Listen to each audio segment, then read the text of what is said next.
folks, Modelling Mark here again. In this video I'm going to be looking at this support bar and this clamp.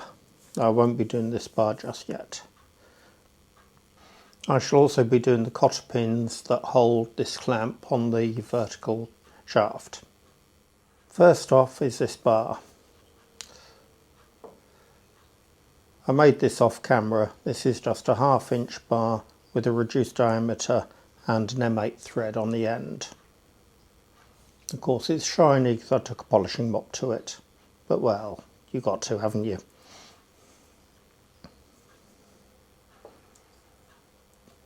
Now I'll start with the cotter pins.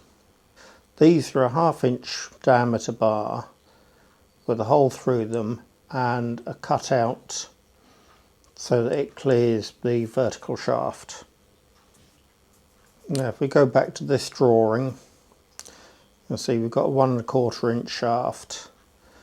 We've got a 1/2 inch hole through here, and the offset from centre to centre is 0.802 inches.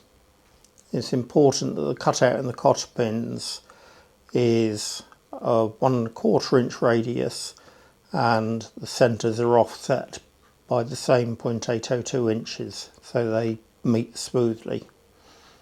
Right, I'm going to start with the cotter pins. These are made from 1/2 inch steel bar and it needs an arc cut in it which is on a radius of 1.25 inches to match this bore, and the centre of the arc has got to be offset from the centre of this bar by 0.802 inches, same as we got here, the offset of the two holes. Now I do this using a fly cutter. Fly cutter body has a diameter of 1.08 inches. The arc we're after is on a diameter of 1.25, so subtracting one from the other we get a difference of 0.17 inches. Now take half that and we end up with 85 thou. So what I've done is I've set 85 thou on my caliper, and now we've got this step which is a nice convenient 85 thou, so I can use that step to gauge how far out the cutter sticks, and that should give me a nice accurate 1 1/4 inch diameter. The bar's mounted in a square collet block now. I've edge found off the two sides of the bar and the 0 is on the centre line of the bar. I'll just edge find off the end of the bar.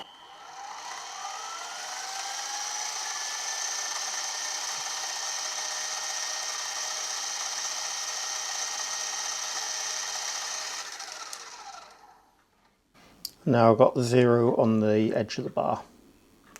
This cotter needs to be 1.5 inches long, so I need to come in 3/4 inch.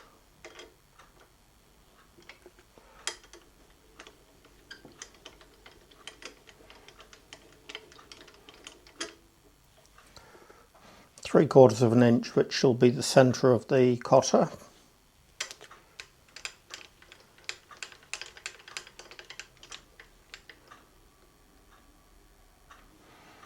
And the offset is 802, which looks about right. I've wound the table in another 100 thou and I'll slowly come out, all being well, cutting the arc. Alright, so we should be good to go now.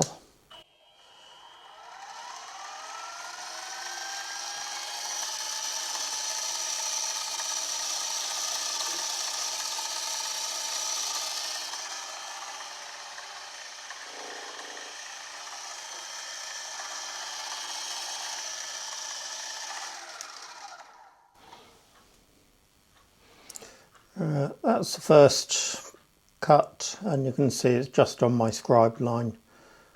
So far so good.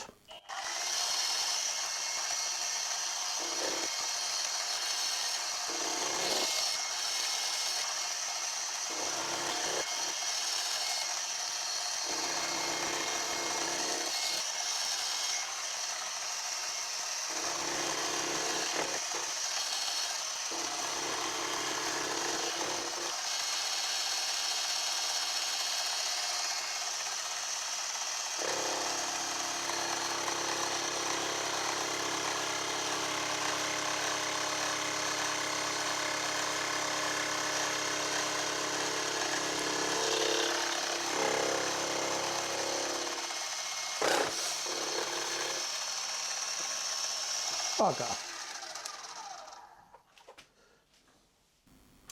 Well, that wasn't supposed to happen. I've just had to reset that. Bit embarrassing, that one, but never mind. So we're ready to try again.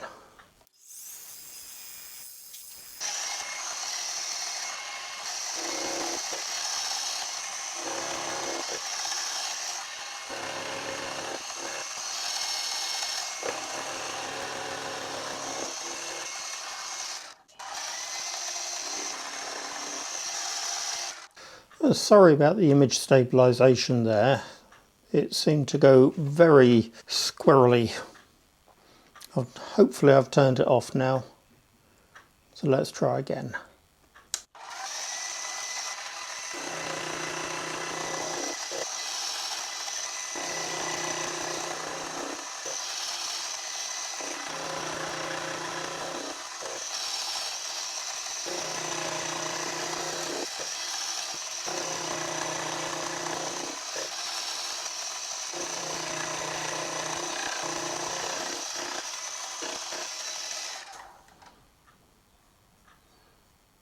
That's come out nicely.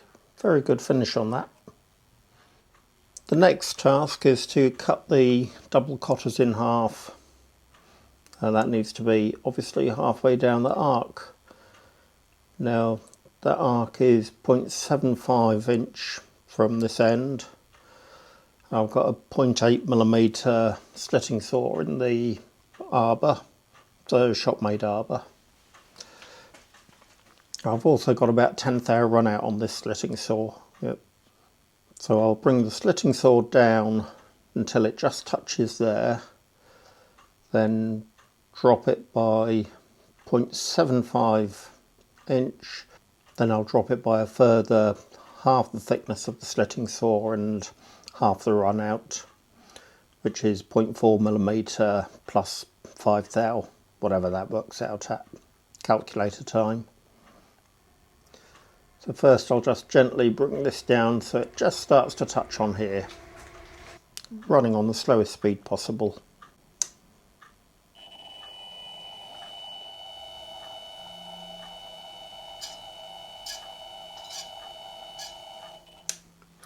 There you go, I could just hear it start to rub.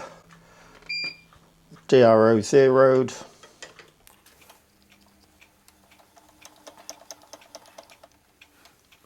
Slitting saw's got to come down by 0.77 of an inch.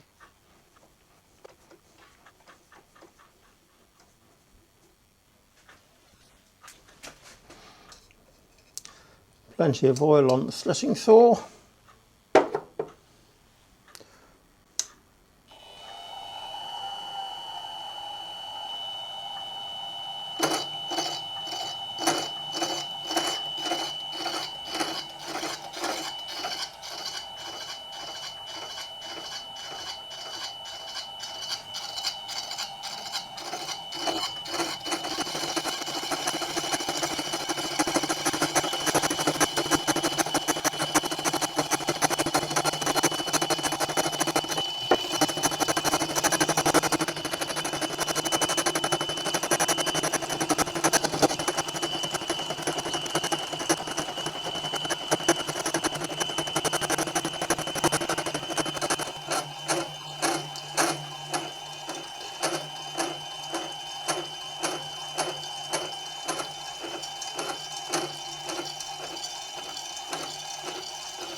And there we have it. You can see the slitting saw does leave a nice finish. Much to my annoyance, the 0.8mm slitting saw didn't give a big enough gap for the two cotters to close up tightly and grip the shaft. So I'm going to have to mill another 0.4mm off each cotter pin. Mildly annoying, and I'll remember to use a thicker slitting saw next time.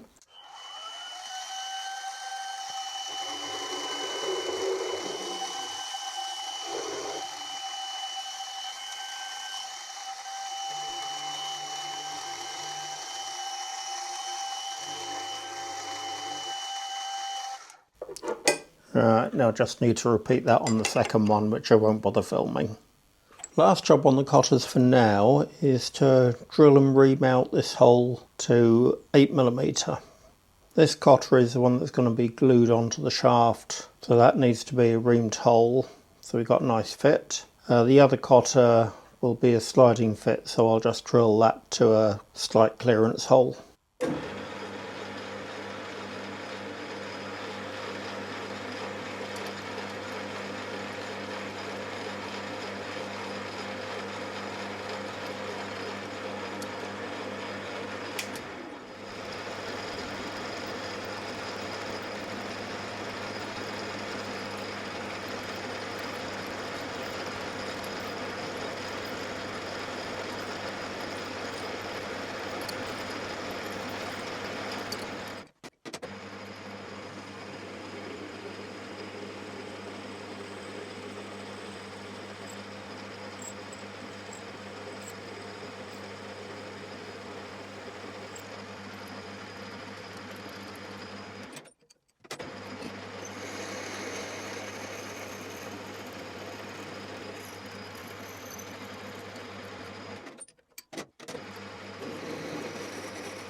And finally go in with the 8mm reamer.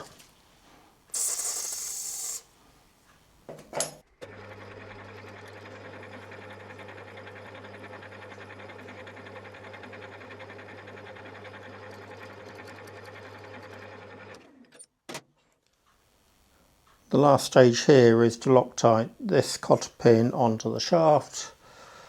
I've got a bit of medium strength Loctite.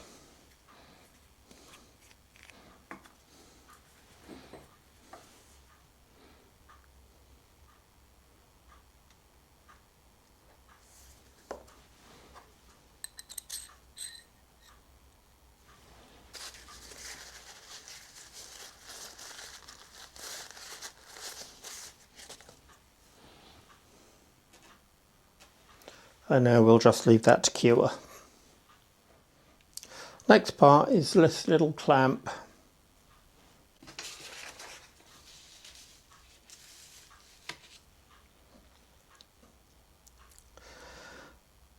From the drawing you can see it's two 1/2 inch holes at 90 degrees to each other, two 5mm holes, again all at 90 degrees to each other. There's a step milled here because the bolt has a round head with one side milled off it, stop it turning, and there's a slot cut through here so that the bolt can clamp onto the bar. We've also got these chamfers which are purely decorative. I've got a bit of 3/4 inch bar. I've already milled it to length and I've taken a few thou off each of the faces because I want to sand out the machining marks and give it a polish, and it's a pain in the neck trying to polish through the mill scale. It's much easier to take a light skim off and then polish a machine surface. That's the block set in the milling vise on parallels, and I've got a vise stop because the holes are all the same length from each end, so I can just turn it around. I don't have to re-index things. So the first hole is 5mm hole, 3/16 in from this end.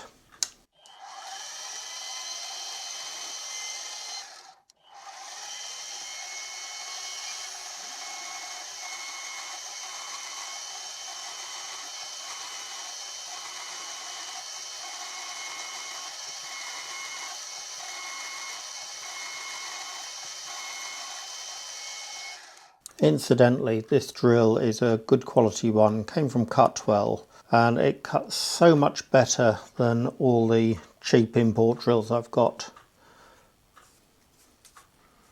I think it was £2 or £3, so not cheap but not going to break the bank, but well worth spending money on good cutting tools.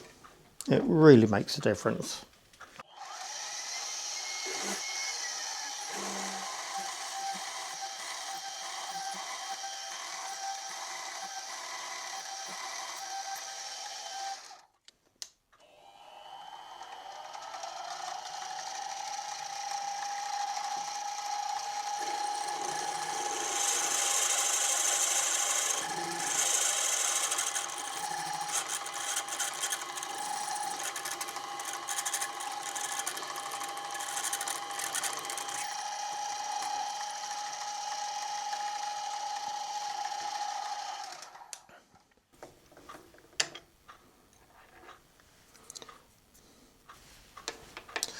Now I can just turn that round, make sure I've turned it through 90 degrees, and because the table's all locked, that hole's already in exactly the right place.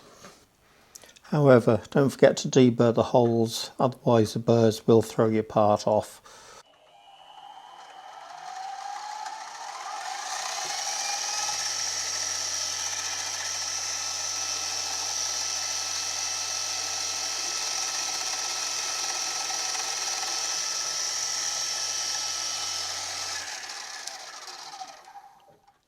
As if by magic, the second hole appears. Right, now we can take it out, deburr the holes, turn it around 90 degrees.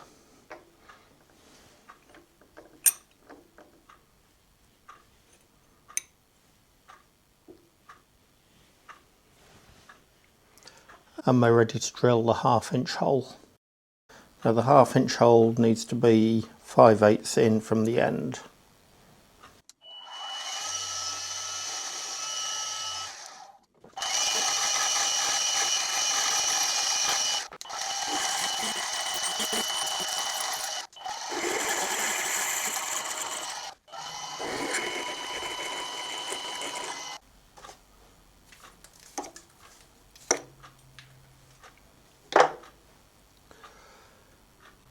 I'm going to pull the parallels out the way for the last 2 cuts as the drill is getting perilously close. The last drill is the 64th under a 1/2 inch.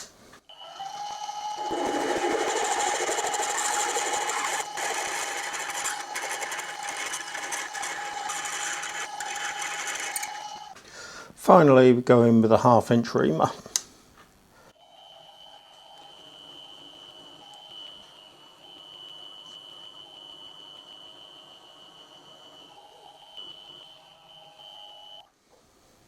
Right, nice 1/2 inch hole. Now the other one is more of the same, I'll do that off camera. Okay, the last operation in this setup is to mill these recesses. Now the drawings say to go down 3/32, however I'm only going to go down a 1/16. So the reason being, I can adjust the height of this to adjust the position where the ball handles tighten up. So if necessary, I can mill the recess a little bit deeper to get the ball handle to rotate a little bit further. I put a bit of blue Sharpie on here to make sure I get the right face to mill off, because it needs to be that one and that one, not that one and that one.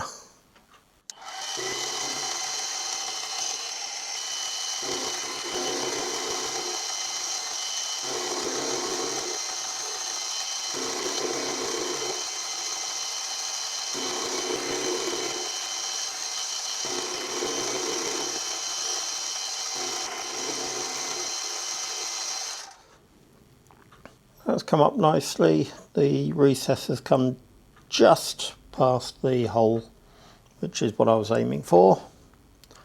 So quick deburr, that's finished. I'll do the other one off camera because it's more of the same. And that's it for this setup. Next task is to machine these chamfers. Drawings say to machine them up by 1/4 of an inch, but I think that's a bit too much, so I'm going to take them down 0.1875. If it proves to be too little, then I can take more off. If I've taken too much off, then it's harder to put it back. Now I've got a nice little shop-made angle plate to help me machine this. It's made a 1/4 inch gauge plate, and it's got a 0 hole there. These holes are various different angles, 45, 40, 35, so on. And these 3 holes are just convenient holes for end stops. So that will go in the vise like that. So that's 0, 45, and that's an end stop. With that in the vise, then I can just machine the top off here. because it's all repeatable. All I need to do is turn that over and I can go down to the same height on the DRO. The shop-made tool is just a bit of gauge plate with 1/8 holes drilled in it and 3 1/8 silver steel pins. It was inspired by a YouTuber who made something similar. I forget his name, Jim's Workshop. Anyway, I'll leave a link in the description. His was a little bit more complicated. I changed the size to suit my vise. I've made it a bit thinner and a bit simpler. Basically, Jim had this set duplicated, whereas I couldn't see any point in duplicating them, because if you want to build the other angle, you just do that. Thin the vise now. I shall slowly bring the cutter down till it just starts to cut, zero the DRO, then carry on cutting until I get to a depth of 0.1875 inches.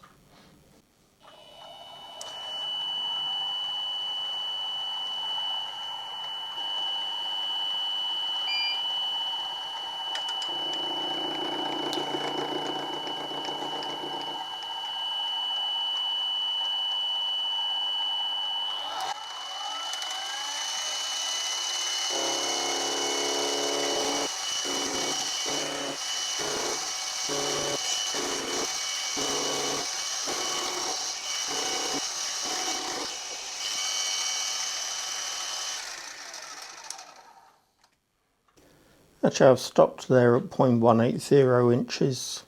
That looks about right to me. It's only cosmetic, so as long as it looks right, it is right. I'll do the remaining 3 corners off camera because that's just more of the same, and I'll show you the finished results. Alright, here's the finished clamp, all bar the slitting saw cuts. 2 reasons I haven't done them yet.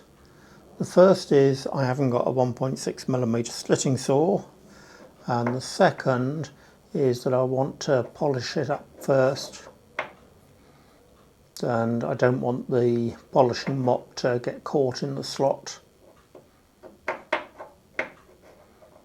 I'm quite happy with that. I think the chamfers came out just the right depth. I've got my slitting saw now, nice 1.5mm slitting saw. Now I've wrapped the block in some masking tape so I don't mark the surface. That should be fine because it's on flats of drawers. Now I've just touched off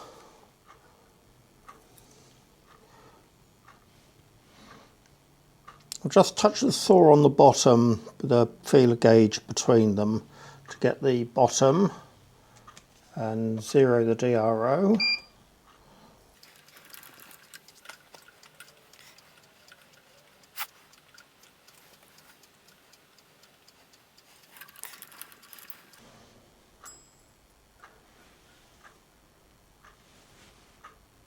And we do the same on the top. Just wind it down till it drags.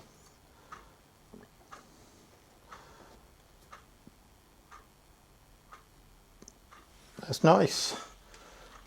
And use a half function.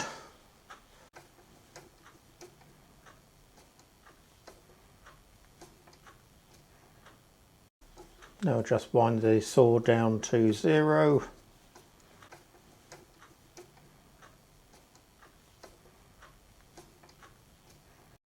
Lock the jib, splash of oil, saw on nice slow speed, and then just slowly wind in and take the cut all in one cut. Slitting saws seem to be quite happy taking a single pass cut.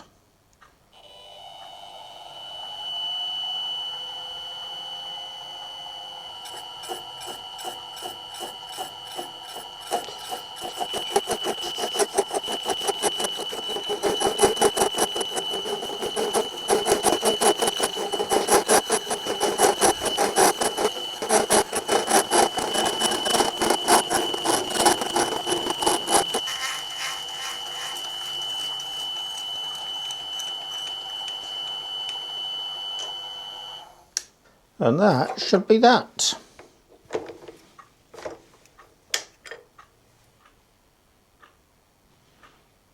Looks like it's gone through nicely. I'll do the other one off camera, of course, because the dimensions are all identical.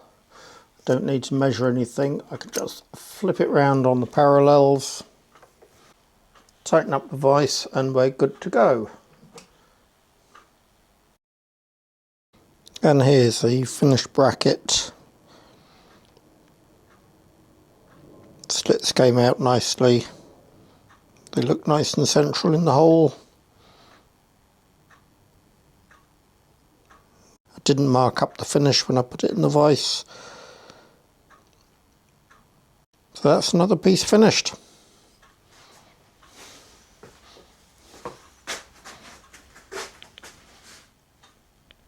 There's the collar, the support bar and the bracket all nicely installed.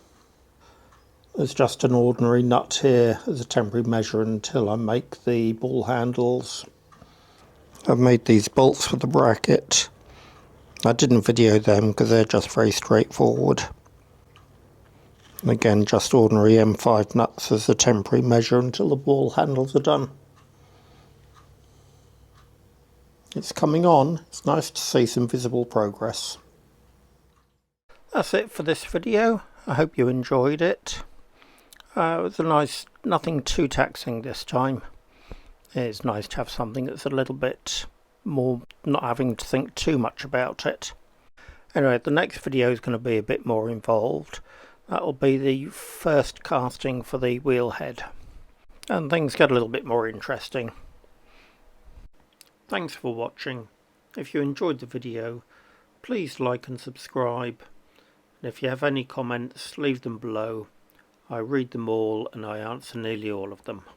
Thank you. See you soon.